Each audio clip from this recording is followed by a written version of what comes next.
I went for a walk over the dunes again this morning, to the sea, then turned right along the surf, rounded a naked headland and returned along the inlet shore.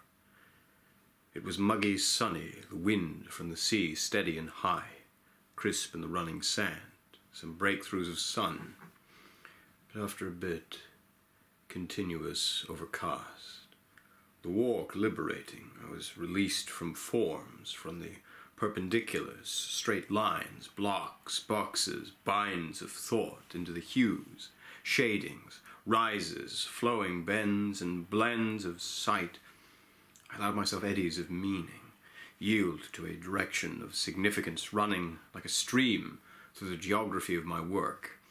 You can find in my sayings swerves of action like the inlet's cutting edge. There are dunes of motion, organizations of grass, white, sandy pods of remembrance, and the overall wandering of mirroring mind. But overall is beyond me, is the sum of these events. I cannot draw the ledger, I cannot keep the accounting beyond the account. In nature there are few sharp lines, there are areas of primrose, more or less dispersed, disorderly orders of bayberry between the rows of dunes, irregular swamps of reeds, though not reeds alone, but grass, bayberry, yarrow, all predominantly reeds. I have reached no conclusions, have erected no boundaries, shutting out and shutting in, separating inside from outside. I've drawn no lines as manifold events of sand change the dune's shape that will not be the same shape tomorrow. So I'm willing to go along to accept the becoming thought, to stake off no beginnings or ends, establish no walls. By transitions the land falls from the grassy dunes to creek, to under creek, but there are no lines, though change in that transition is clear as any sharpness. But sharpness spread out, allowed to occur over a wider range than mental lines can keep. The moon was full last night. Today low tide was low, black shoals of mussels exposed to the risk of air, and earlier of sun, waved in and out with the waterline inexact, caught always in the event of change.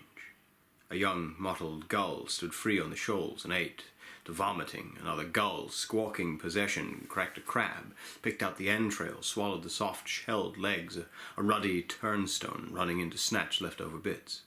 Risk is full. Every living thing in siege. The demand is life, to keep life, the small, white, black-legged egret. How beautiful. Quietly stalks and spears the shallows, darts to shore to stab. What? I couldn't see against the black mudflats. Frightened fiddler crab? The news to my left over the dunes and reeds and bayberry clumps was fall. Thousands of tree swallows gathering for flight. An order held in constant change, a congregation rich with entropy. Nevertheless, separable, noticeable, as one event, not chaos, preparations for flight from winter. Chee, chee, chee, chee. Wings rifling the green clumps, beaks at the bayberries, a perception full of wind, flight, curve, sound. The possibility of rule as the sum of rulelessness, the field of action with moving, incalculable center. In the smaller view, over tight with shape, blue tiny flowers on a leafless wind, carapace of crab, snail shell, pulsations of order in the bellies of minnows, orders swallowed, broken down, transferred through membranes to strengthen larger orders. But in the large view, no lines or changeless shapes, the working in and out together and against of millions of events. This so that I make no form of formlessness. Orders as summaries, as outcomes of actions override or in some way result, not predictably. Seeing me gain the top of a dune, the swallows could take flight. Some other fields of bayberry could enter fall barrierless. There is serenity, no arranged terror, no forcing of image, plan, or thought, no propaganda, no humbling of reality to precept. Terror pervades but is not arranged. All possibilities of escape open, no route shut except in the sudden loss of all routes. I see narrow orders, limited tightness, but will not run to that easy victory.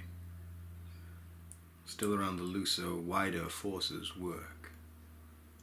I will try to fasten into order enlarging grasps of disorder, widening scope, but enjoying the freedom that scope eludes my grasp, that there is no finality of vision, that I've perceived nothing completely, that tomorrow a new walk is a new walk.